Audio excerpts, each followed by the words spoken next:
안녕하세요. 자, 두 번째 영상에서 한번 말씀드렸듯이 겨울 미용과 여름 미용에 관련된 조금 짧게 영상을 준비하게 되었습니다. 이제 보통 고객님들께서 오셔가지고 말씀들을 하세요. 우선 고양이 미용 언제 해야 됩니까? 뭐 몇 개월에 한 번씩 해야 됩니까? 이렇게 이제 여쭤보시는 고객님들이 많으세요. 이제 보통 이제 애견 미용 같은 경우에는 이제 많이 대중화가 되었고, 그리고 이제 애견 미용은 뭐 한 달에 한 번, 뭐 두 달에 한 번, 강아지 같은 경우에는 산책을 해야 되기 때문에 수시로 이제 털 관리를 그렇게 이제 미용을 통해서 많이 하시는데, 사실 이제 고양이 같은 경우에는 산책을 안 합니다. 잘 아시다시피 이제 고양이는 영역동물이다 보니까 집안에서만 이제 생활하는 것이 대중화되어 있고, 또 고양이들 습성 자체가 집에서 생활하는 것을 좋아하는, 자신만의 영역 안에서 생활하는 것을 좋아하는 동물이다 보니, 사실 고양이 미용은 첫 번째 영상에서도 이제 말씀드렸듯이 사람을 위한 것이 한 70%고 30% 정도는 이제 고양이를 위하다, 이렇게 이제 설명을 드릴 수가 있는데요. 그루밍을 잘 못한다든지, 뭐 그루밍을 했는데도 배출이 안 되고, 털이 배출이 안 되고, 이제 헤어볼로도 이제 배출하기 힘든 아이들, 그런 아이들은 이제 복막염으로 갈 수도 있으니까 이제 털을 관리를, 이제 털 미용을 통해서 이제 해드리는 거죠. 그래서 이제 보통 저희는 이래 말씀드려요. 털 때문에 고민이시면, 털 때문에 못 살겠다, 그런 생각이 드시면 이제 미용을 하시라고 말씀드리고, 여기도 털갈이 시기라는 것은 있어요. 뭐냐면 이제 여름을 맞이하는 털 상태, 그리고 겨울을 맞이하는 털 상태, 그것을 이제 고양이는 여름에는 좀 속털을 예를 들어 이런 거죠. 여름에는 더우니까 고양이 스스로 속털을 100개 정도를 가지고 있다면, 겨울에는 이제 겨울을 대비하기 위해서 털갈이를 하면서 속털이 한 300~400개 정도씩 더 많아지죠. 그래서 보통 이제 고양이들이 여름에는 좀 살이 빠진 것 같다 라고 느끼시는 분도 계시고, 또 이제 겨울에는 살이 좀 찐 것 같네 라고 이제 느끼시는 분들이, 대다수 이제 장모 고양이를 키우시는 분들이 그렇게 많이 느끼세요. 여름에는 이제 털이, 속털 자체가 적다 보니까 좀 홀쭉하게 보이고, 겨울에는 속털이 많다 보니까 살이 찌는 것처럼 이렇게 보이는 경향이 있습니다. 그래서 사실은 이제 여름을 준비하기 전에 이제 털을 한번 미시고, 그리고 겨울을 준비하기 전에 털을 한번 미시고, 그 정도 주기면 적당하다라고 이제 저희는 생각을 하는데, 이제 털이 보통 뭐 단모 같은 경우에는 3~4개월, 장모 같은 경우에는 4~5개월 뒤에 이제 털 자체가 다 나는데, 보통은 이제 단모종 같은 경우에도 2살이 넘어가면서부터 털이 조금씩 빠지는 게 이제 예민하신 분들은 느끼실 수 있어요. 장모 같은 경우에도 이제 4~5개월 되기 전부터 겉털이 이제 나면서 털이 조금 빠지네 라고 이제 느끼실 수도 있어요. 그게 왜 그러냐면 고양이가 이중모잖아요. 그래서 이제 속털은 겉털만큼 그렇게 많이 길게 자라진 않아요. 그러다 보니 속털이 어느 정도 자라면은 사람을 계속 자라는 게 아니라 어느 정도 자라면 이제 빠지게 됩니다. 그래서 이제 속털이 빠지니까 이제 좀 짠털 같은 것들이, 손뭉탱이들이 이제 보이기 시작하는 거죠.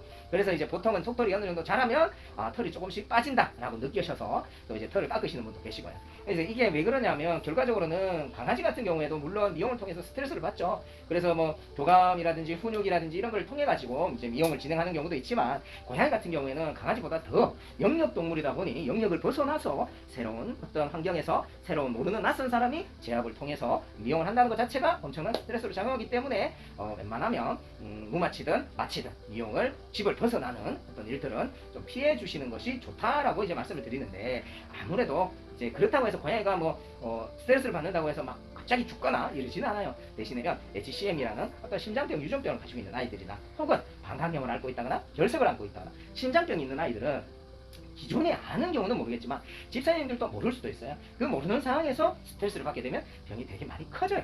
그래서 그런 거를 저희가 조금 미연에 방지하기 위해 가지고 헤드라는 그런 제품을 통해서 소변 검사를 해드리고 있는데, 그래서 이제 그러면은 겨울 미용과 여름 미용이 여름에는 너무 더워가지고 밀어야 될 것 같아요, 겨울에 너무 추워서 못 밀 것 같아요, 이렇게 이제 말씀하시는 분도 계세요. 맞습니다. 이제 아무래도 반려동물이잖아요. 내하고 같이 생활을 하다 보니 나의 기준이 될 수밖에 없어요. 내가 더우면 고양이도 덥다라고 생각하고, 내가 추우면 고양이도 춥다라고 생각하는 거죠. 하지만 애견 미용과 애묘 미용에서 구분되어야 될 점은 한 가지, 바로 산책을 하느냐, 산책을 하지 않느냐, 두 가지를 나눌 수 있어요. 자, 여름 같은 경우에는 단편적으로 말씀드릴게요. 고객님께서 집을 나가게 되면 집에 아무도 없는데 에어컨을 틀겠습니까? 아니면 집에 아무도 없는데 선풍기를 틀겠어요? 아니겠죠. 그리고 밖에 온도는 한참 뜨거울 때 뭐 35도, 뭐 38도, 뭐 41도까지 이제 올라가겠죠. 자, 그런데 여름 같은 경우에는 여러분들 잘 생각해 보세요. 일이 마치고 집에 들어오시게 되면 제일 먼저 선풍기를 틉니다. 선풍기를 틀면 덥잖아요. 그럼 에어컨을 틉니다. 에어컨을 틀면 여러분들 전부 다 에어컨 설정 온도를 어떻게 하죠? 처음에 18도, 아니면 뭐 20도, 뭐 많이 안 추위를 타시는 분들 같은 경우에는 뭐 22도, 23도 이렇게 이제 설정해 놓으시겠지만, 우선 바깥 온도와 안의 온도가 상당한 차이를 많이 둬요.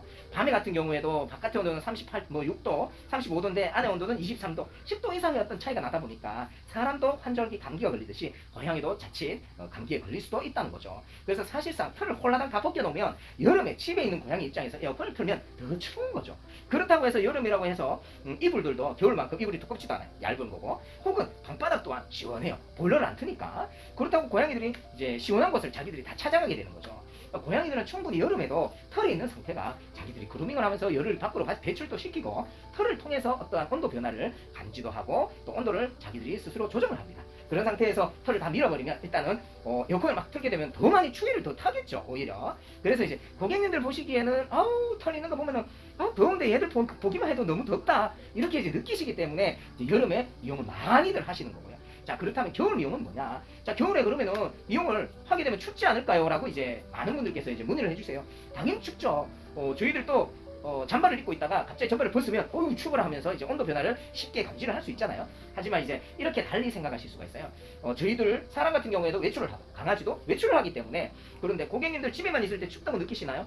고객님들께서 잘 한번 생각해보세요. 토요일이나 일요일날 회사 안 가실 때 집에만 있다고 생각해보세요. 겨울에는 보통 외출을 잘 안 하게 되죠.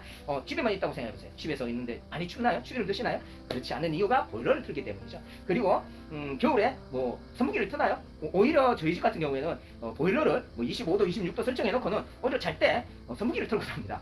그렇듯 또 여름에는 여러분들이 집안에 없으실 경우에 나가시게 되면 집안에 뭔가를 시원하게 하는 어떤 장치가 없어요. 아니면은 여러분들이 대충 집에서 들어올 때 그 예약에 맞춰가지고 뭐 에어컨 예약 시간을 설정해 놓는다거나 이렇게 이제 설정을 해 놓으시지만 이제 겨울 같은 경우에는 보일러에 외출 기능이 있어요. 보통들 이제 집에 계시다가 겨울철에 나가게 되면 외출로 돌려놓았다가 다시 집에 들어오면 온도로 다시 설정을 해 놓듯이 오히려 겨울에는 실내 환경이 오히려 여름보다 더 고양이들이 생활하기에 최적화되어 있다라고 생각을 하시면 되세요. 물론 집에 보일러 자체를 안 튼다거나 혹은 집 자체가 너무 많이 춥다거나 이런 경우에는 당연히 조금 따뜻하게 이불 같은 거를 좀 깔아 놓으시면 충분히 고양이들은 털을 밀고 또 충분히 추위를 견딜 수가 있어요. 자, 그래서 제가 설명드리는 거는 겨울 미용이 무조건 좋다, 여름 미용이 무조건 좋다, 뭐 나쁘다 이런 뜻이 아니에요. 고객님 입장에서 생각하시지 마시고 고양이 입장에서 생각한다면 여름이나 겨울이나 오히려 어찌 보면 고양이들이 추위를 타는 거는 여름이 더 추위를 탈 수 있다는 점, 이 부분에 대한 설명을 드리는 거고, 겨울이라고 해서 아이가 너무 추운 거 아니에요.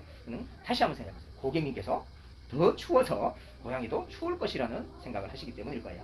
자, 그래서 겨울철 겨울 되기 전에 미용을 못했다면 털을 억지로 참거나 그러지 마시고, 또 고양이가 그루밍을 못해서 겨울에 헤어물을 계속 하는데도 참고 있으시 마시고 상담을 해주시면 저희가 보다 자세한 내용에 대해서 설명을 드릴 테니 그 부분들은 한번 좀 생각해 보시면 이 사람이 이야기하는 것이 조금 일리는 있네 라는 생각을 하실 수도 있으실 겁니다. 그래서 어쨌든 고양이 미용은 별도의 주기는 없습니다. 뭐 3개월에 한번, 4개월에 한번, 5개월에 한번 이런 주기는 없어요.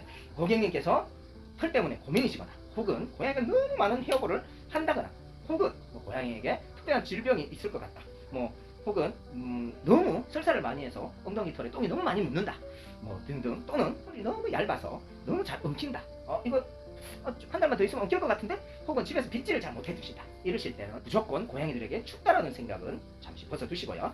겨울에 미용하러 갈 때 항상 이불 안에 좀 따뜻하게 해서 이동될 수 있는 겨울 미용도 고양이들과 고객님들이 함께 살아가시는 부분에 대해서 큰 도움이 되실 거라고 생각이 됩니다.